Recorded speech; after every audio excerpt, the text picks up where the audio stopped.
নমস্কার বন্ধুরা, আজকে শেয়ার করব বাঙালির প্রিয় কচুরলতি রেসিপি। কচুরলতি অনেকের প্রিয় হওয়া সত্ত্বেও কিন্তু গলা ধরার ভয়তে খেতে চায় না। তো এভাবে একবার রান্না করে দেখবেন, গলাও ধরবে না আর খেতেও কিন্তু হবে দারুণ সুস্বাদু। গরম জলের মধ্যে সামান্য একটু লবণ দিয়ে কচুরলতি 2 থেকে 3 মিনিটের মতো ভাপিয়ে নিয়ে রান্না করে দেখবেন। তাতে কিন্তু কচুরলতিতে একদম গলাও ধরবে না আর রান্নাটাও কিন্তু খুব তাড়াতাড়ি হয়ে যাবে। এখন লবণ জলের মধ্যে কচুরলতি ভালোভাবে মিশিয়ে নিয়ে হাই ফ্লেমে দিয়ে 2 থেকে 3 মিনিটের মতো কচুরলতি আমরা ভাপিয়ে নেব। এর থেকে খুব বেশি কিন্তু সেদ্ধ করা যাবে না, তাহলে রান্নার পরে কচুরলতিগুলো একদমই গলে যাবে আর খেতে সেক্ষেত্রে ভালো লাগবে না। 3 মিনিট পর আমি ঢাকনা তুলে নিলাম।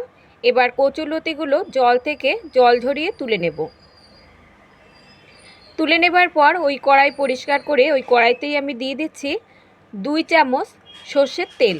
আর এই রান্নাটা কিন্তু সর্ষের তেলে করলেই খেতে বেশি ভালো লাগবে। তেল গরম হলে ফোড়নে দিয়ে দিচ্ছি হাফ চামচ মতো কালো জিরে আর দিচ্ছি একটা বড় সাইজের কোচানো পেঁয়াজ। এরই সঙ্গে যোগ করে দিচ্ছি আমি 4 থেকে 5টা চেরা কাঁচা লঙ্কা। তবে ঝালের পরিমাণটা আপনারা যে যেমন খাবেন তেমন এখানে যোগ করে নেবেন। আর দিচ্ছি একটা গ্রেট করা রসুন। এখানে একটা গোটা রসুনকে আমি গ্রেট করে নিয়েছি। এখন এই সমস্ত উপকরণ কিছুক্ষণ আমরা ভাজা ভাজা করে নেব। কিছুক্ষণ ভাজা করে নেবার পর এবার এর মধ্যে যোগ করে দিচ্ছি আমি 1 চামচ মতো গ্রেট করা আদা। আপনারা চাইলে আদাটা কিন্তু বেটেও এর মধ্যে যোগ করতে পারেন। আদা দিয়েও আরও কিছুক্ষণ আমরা ভাজা ভাজা করে নেব, যতক্ষণ না আদার এই কাঁচা গন্ধটা চলে যায়। বন্ধুরা, আজকের রেসিপি যদি ভালো লাগে তো প্লিজ একটা লাইক আর সাবস্ক্রাইব করে আমার পাশে থাকার অনুরোধ রইল। এবার এর মধ্যে দিয়ে দিচ্ছি পরিমাণ মতো লবণ আর হাফ চামচ মতো হলুদ গুঁড়ো আর কালারের জন্য দিচ্ছি এখানে 1 চামচ মতো কাশ্মীরি লাল লঙ্কার গুঁড়ো। সামান্য একটু জল দিয়ে এবার সমস্ত উপকরণ একসঙ্গে ভালোভাবে মিশিয়ে নেবার পর 3 মিনিটের মতো ঢাকা দিয়ে আমরা রান্না করে নেব। এতে করে মশলাটা কিন্তু খুব ভালোভাবে নরম হয়ে যাবে। ফিরে আসছি আমি 3 মিনিট পর, ঢাকনা তুলে নিচ্ছি। এবার মশলা আমাদের খুব ভালোভাবে কষিয়ে নিতে হবে, যতক্ষণ না তেল আর মশলাটা এখান থেকে আলাদা হয়ে যায়। তো কিছুক্ষণ আমরা মশলাটা খুব ভালোভাবে কষিয়ে নেব।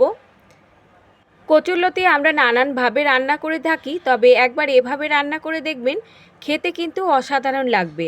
মশলা থেকে তেলটা আলাদা হয়ে যাবার পর এবার এর মধ্যে যোগ করে দিচ্ছি ভাপিয়ে রাখা কচুরলতি। কচুরলতি দিয়েও কিন্তু আমাদের কিছুক্ষণ মশলার সঙ্গে কষিয়ে নিতে হবে। তো এটা হতে থাকুক, আর এই রান্নার জন্য আর একটা মশলা আমরা এখানে রেডি করে নেব।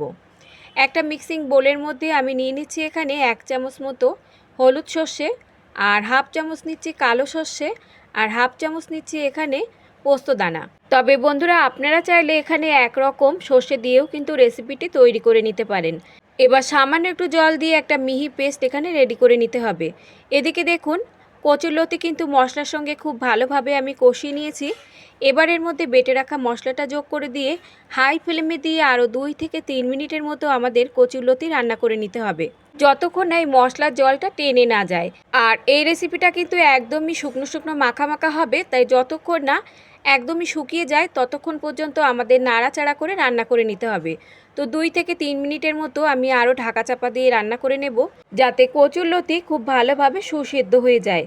ঢাকনা তুলে নিলাম। এখন এর মধ্যে দিয়ে দিচ্ছি হাফ চামচ মতো চিনি। টেস্টটাকে ব্যালেন্স করার জন্য আমি হাফ চামচ মতো চিনি যোগ করে দিলাম। তবে চিনি যদি আপনাদের অপছন্দ হয় সেক্ষেত্রে আপনারা স্কিপও করতে পারেন। চিনি ভালোভাবে নাড়াচাড়া করে নিয়ে আরও 1 মিনিটের মতো রান্না করে এবার ফ্লেমটাকে অফ করে দেব।